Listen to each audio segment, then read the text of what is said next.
జై శ్రీరామ్. అందరికీ నమస్కారం. వెల్కమ్ టు న్యూస్ అఖండ. నేను మీ కస్తూరి శ్రీధర్. మిత్రులారా, ఈ మధ్యన ఈ లవ్ జిహాద్ అనేది ఒక కొత్త టర్న్ అయితే తీసుకునేది. సాధారణంగా లవ్ జిహాద్ అంటే ముస్లిం యువకులు ప్రేమ పేరుతో మన హిందూ అమ్మాయిల వెంటపడి వాళ్ళను ముగ్గులోకి దింపి వాళ్ళను మతం మార్చి ఆ తర్వాత వాళ్ళను పెళ్లిళ్ళు చేసుకుని కొన్ని రోజులు పోయిన తర్వాత మన హిందూ అమ్మాయిలను ఏ సిరియాకు లేకపోతే ఇరాక్ లాంటి దేశాలకు సెక్స్ బానిసలుగా అమ్మేస్తారు, లేదంటే పిల్లల్ని కనే యంత్రాలుగా మార్చేస్తారు. అది కూడా కాకపోతే ఇంక వాళ్ళ ఇష్టం, రకరకాలు అంటే వాళ్ళ మైండ్ సెట్ తగినట్టుగా ఉంటుంది.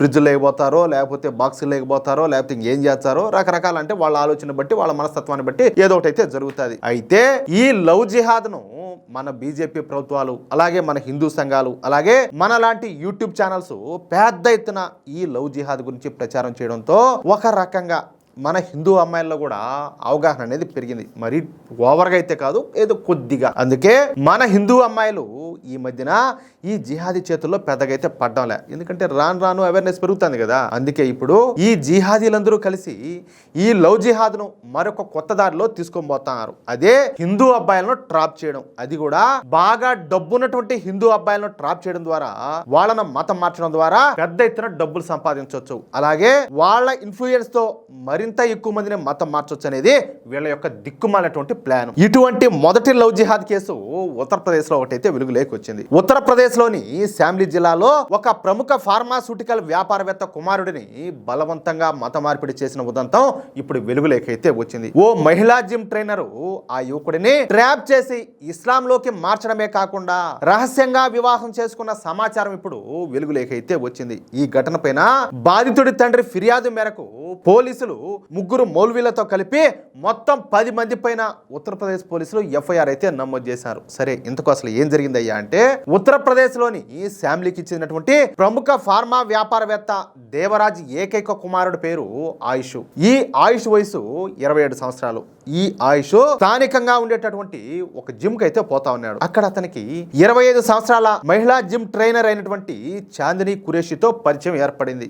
ఈ పరిచయం కాస్త సాన్నిహిత్యంగా మారింది. చూడండి ఎట్టుంటాదో. ఆ తర్వాత ఆ జిమ్ ట్రైనర్ అయినటువంటి చాందిని కురేషి మన ఆయుష్ ను గుట్టు చప్పుడు కాకుండా మత మార్పిడి చేయించింది. మత మార్పిడి చేసిన తర్వాత ఆయుష్ పేరును రెహమాన్ గా మార్చేశారు. ఎంత దారుణంయా. ముగ్గురు మౌల్వీల సమక్షంలో ఇస్లామిక్ సాంప్రదాయాల ప్రకారం చాందిని అలాగే ఆయుష్లకు పెళ్లి కూడా జరిగిపోయింది. చూడండి. అయితే గత కొన్ని రోజులుగా ఈ ఆయుష్ గడ్డం పెంచడం, మతపరమైనటువంటి టోపీ పెట్టడం, ఏది ముస్లిమ్స్ పెట్టుకుంటా ఉంటారు చూడండి టోపీలు, అట్లాంటి టోపీ ధరించడం, అలాగే స్థానికంగా ఉండేటటువంటి ఒక మసీదుకు వెళ్ళి నమాజ్ చేయడం గమనించినటువంటి వాళ్ళ కుటుంబ సభ్యులు ఒక్కసారిగా షాక్ గురైనారు. అరే ఏం జరిగిందిరా, వీడి గడ్డం పెంచడం ఏంది, టోపీ పెట్టడం ఏంది, మసీదుకు పోవడం ఏంది, ఆ నమాజ్ చేయడం ఏంది, అసలు వీడు ఏం చేస్తాడు, వాళ్ళకి అర్థం కాల. ఇక ఈ ఆయుష్ తండ్రి ఈ విషయం గురించి లోతుగా పరిశీలిస్తే అసలు విషయం వెలుగులోకి అయితే వచ్చింది. చాందిని కురేషి ఉద్దేశపూర్వకంగానే ఆయుష్ ను ప్రేమ వలలోకి దించి మానసికంగా ప్రభావితం చేసిందని, ఆ తర్వాత అతనికి ఇస్లాం మతం పైన ఆసక్తి కలిగే విధంగా బ్రెయిన్ వాష్ చేసి గుట్టు చప్పుడు కాకుండా మత మార్పిడి చేయించిందని చెప్పేసి తెలిసింది. దీంతో తన కుమారుడిని బెదిరించి మతం మార్చి డబ్బుల కోసం వేధిస్తున్నారని, అలాగే లవ్ జిహాద్ కు పాల్పడ్డారంటూ ఆయుష్ తండ్రి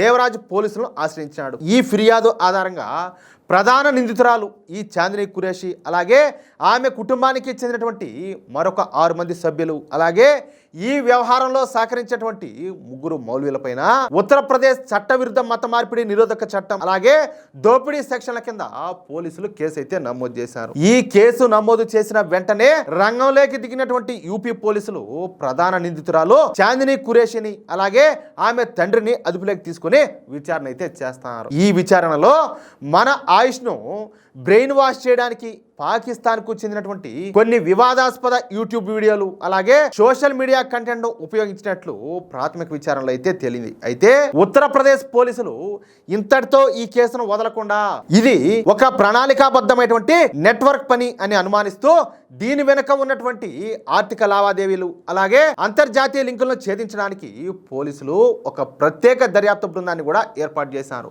దీంతో జిమ్ కేంద్రంగా ధనిక కుటుంబాల యువకులను టార్గెట్ చేస్తూ సాగు సాగుతున్నటువంటి ఈ తరహా మత మార్పిడి ఉదంతం ఇప్పుడు స్థానికంగా సంచలనంగా మారింది. పోలీసులు మిగిలినటువంటి నిందితుల కోసం గాలింపు చర్యలను అయితే ముమ్మరం చేశారు. ఇలాంటి వారి కోసమే మన యోగి ఆదిత్యనాథ్ ప్రభుత్వం 2021లోనే మత మార్పిడి నిరోధక చట్టాన్ని అమల్లోకి అయితే తీసుకొచ్చింది. మన యోగి ఆదిత్యనాథ్ నేతృత్వంలోని ప్రభుత్వం మొదటగా 2020 నవంబర్లో ఆర్డినెన్స్ రూపంలో దీన్ని అయితే తీసుకొచ్చారు. ఆ తర్వాత 2021లో చట్టంగా మార్చారు. 2024లో ఈ చట్టాన్ని మరింతగా కఠినతరం చేస్తూ అసెంబ్లీలో సవరణ బిల్లును కూడా ఆమోదించారు. ఈ చట్టం కింద నమోదయ్యే కేసులను నాన్ బెయిలబుల్ గా అలాగే కాగ్నిజబుల్ అంటే పోలీసులు నేరుగా అరెస్ట్ చేయదగిన నేరాలుగా పరిగణిస్తారు. దీని ద్వారా కేవలం వివాహం చేసుకోవాలనే ఉద్దేశంతోనే మతం మార్చాలని చెప్పి చూస్తే సదరు వివాహాన్ని కోర్టులు చెల్లనివిగా ప్రకటిస్తాయి. ఈ చట్టం ప్రకారం మోసం చేసో లేదా బలవంతం చేసి ఎవరైనా మతం మార్చితే గతంలో